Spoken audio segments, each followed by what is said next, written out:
तो दोस्तों सोचिए, एक ऐसा देश है जहां लाखों नहीं बल्कि करोड़ों लोग सड़कों पर उतरने वाले हैं। हर तरफ काले झंडे, सख्त सिक्योरिटी और पूरी दुनिया भर की मीडिया की नज़रें सिर्फ एक ही जगह टिकी होगी। कहा जा रहा है ये 21वीं सदी के सबसे बड़े स्टेट फ्यूनरल्स में से एक हो सकता है। लेकिन दोस्तों सवाल ये है कि आखिर कौन थे वो शख्स जिनकी शहादत ने पूरी मिडिल ईस्ट की सियासत हिला दी, और कैसे इजराइल और ईरान की पुरानी दुश्मनी एक ऐसी जंग में बदल गई जिसने सिर्फ कुछ हफ्तों में हजारों जिंदगियां बदल दी। The war between Israel and Iran is a conflict that's been building for decades and is now spiraling out of control. On the 13th, that have continued for days, dealing damaging blows to Iran's nuclear weapons program.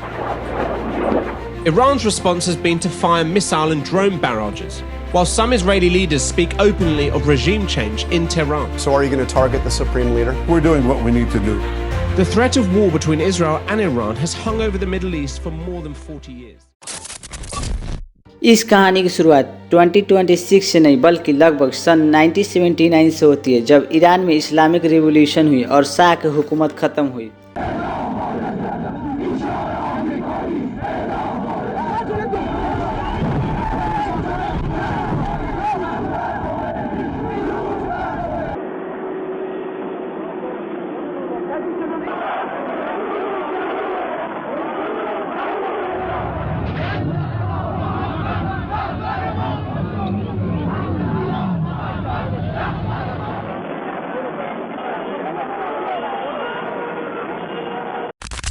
इस revolution के बाद Iran और Israel के रिश्ते दुश्मनी में बदल गई।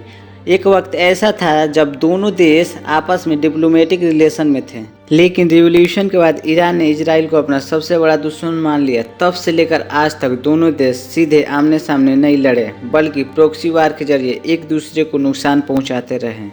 लेबनान में हिजबुल्लाह, गाजा में हमास और सीरिया के बैटलफील्ड इस लंबी राइवलरी के सबसे बड़े सिंबल बन गए। हर साल टेंशन बढ़ती गई और दुनिया को लगने लगा कि एक दिन ये छुपी जंग खुली जंग में जरूर बदलेगी। फिर आया 2026 और वही हुआ जिसका डर सालों से था।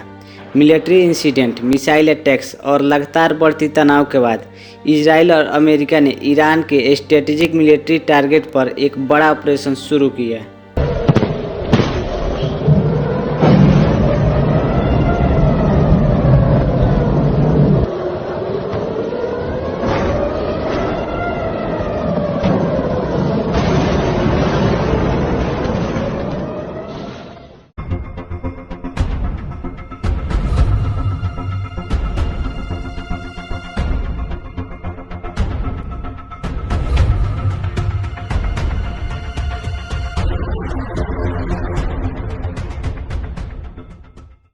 इस ऑपरेशन का मकसद सिर्फ मिसाइल बेस या मिलिट्री इंफ्रास्ट्रक्चर को नुकसान पहुंचाना नहीं था, बल्कि ईरान की मिलिट्री लीडरशिप को भी बड़ा झटका देना था। लेकिन ईरान का भी पलटवार काफ़ी खतरनाक था, जिससे इजराइल और यूएस काफ़ी दंग रह गए।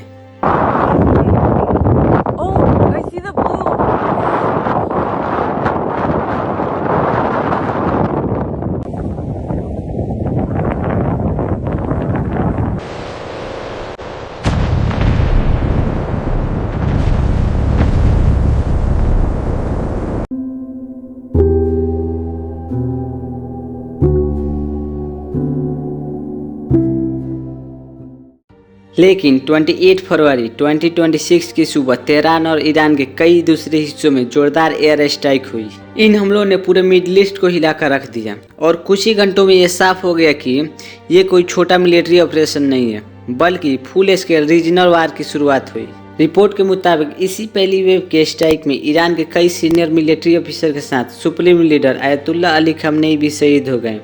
ईरान ने अगले ही दिन उनकी मौत की खबर ऑफिशियल कंफर्मेशन दी और देश भर में शोक का ऐलान कर दिया। लेकिन असली कहानी अब शुरू होती है। आखिर अली खamenei सिर्फ ईरान के एक लीडर नहीं थे, उनके एक फैसले का असर सिर्फ तेहरान तक सीमित नहीं रहता, बल्कि लेबनान, इराक, सीरिया, यमन और पूरे मिडिल ईस्ट के सियासत पर असर पड़ता था। इसलिए उनकी शहादत को कई एक्सपर्ट कहते हैं कि अली खamenei की शहादत सिर्फ एक शहादत नहीं थी, बल्कि इस शहादत ने पूरे मिडिल ईस्ट के सियासत का रुख ही बदल दिया। अली खamenei को समझने के लिए सिर्फ उनका नाम जानना काफ़ी नहीं, उनके पास ऐसी ताकत थी जो दुनिया के बहुत कम लीडर्स के पास होता है।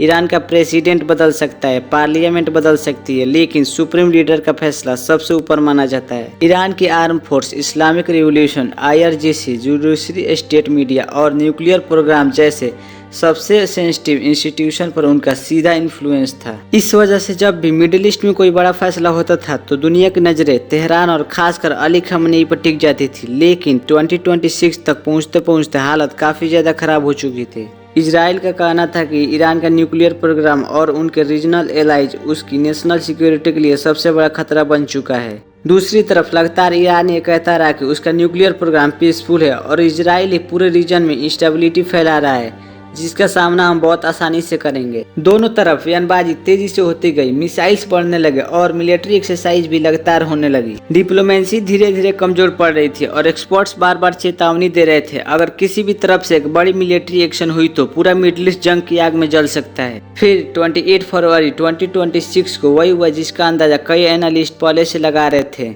अमेरिका और इजराइल ने ईरान के स्ट्रेटेजिक ट्रायंगल पर वार किए। इन अटैक का टारगेट मिलिट्री इंफ्रास्ट्रक्चर और सीनियर लीडरशिप थी। कुछ ही घंटों बाद ईरानियन स्टेट मीडिया ने देश भर में इमरजेंसी कवरेज शुरू कर दिया है। पहले इतनी खबर आई कि कई ऑफिसर शहीद हो गए, लेकिन बाद में ऑफिशियल अनाउंस हुआ कि सुप्रीम लीडर अली खamenei भी शहीद हो गए।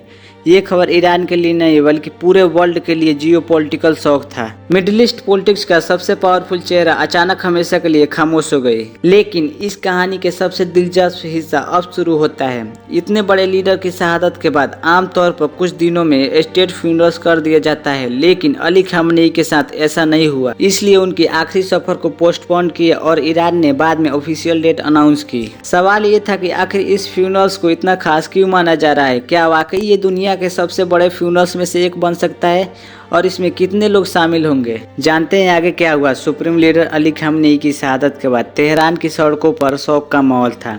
देश भर में सरकारी तौर पर मौन का ऐलान कर दिया गया और बाद में ईरानियन अथॉरिटी ने उनके स्टेट फ्यूनरल की तारीख ऐलान किया। रिपोर्ट के मुताबिक फ्यूनरल की प्रोसेस जुलाई के पहले हफ्ते में रखा गया, जबकि उनकी दफन की सेरेमनी अलग दिन में रखा गया। इतना लंबा गैप इसलिए रखा गया क्योंकि ईरान उस वक्त अभी भी सिक्योरिटी चैलेंज और रीजनल टेंशन का सामना कर रहा था। अथॉरिटीज का अंदाजा था कि लाखों नहीं बल्कि करोड़ों लोग उन्हें आखिरी बार अलविदा कहने आ सकते हैं। इसी वजह से सिक्योरिटी क्राउड मैनेजमेंट को देखते हुए पूरी प्लानिंग चलती रही, जिसका नतीजा ये निकला कि 4 जुलाई से तेहरान में सुप्रीम लीडर अली खamenei के आखिरी सफर की शुरुआत होगी। 4 और 5 जुलाई को लाखों लोग उन्हें आखिरी बार अपना सलाम पेश करेंगे। इसके बाद 6 जुलाई को तेहरान की सड़कों पर स्टेट फ्यूनरल प्रोसेशन निकलेगी।